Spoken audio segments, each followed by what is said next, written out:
Yan. At ng parts ng CVT ilagay sa karton. Kahit kahuli-huli ang tornilyo.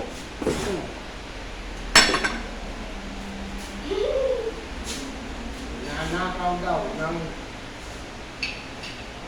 alis sa brand, kompleto. Pag natin sa warehouse, kulang na. Ang galing. Yan. Kanin.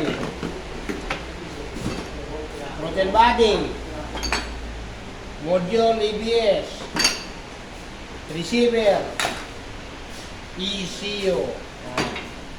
Alin mo na sa loob. Para mahalagyan ng tape yan. Kompleto yan ha. Walang labis, walang kulang.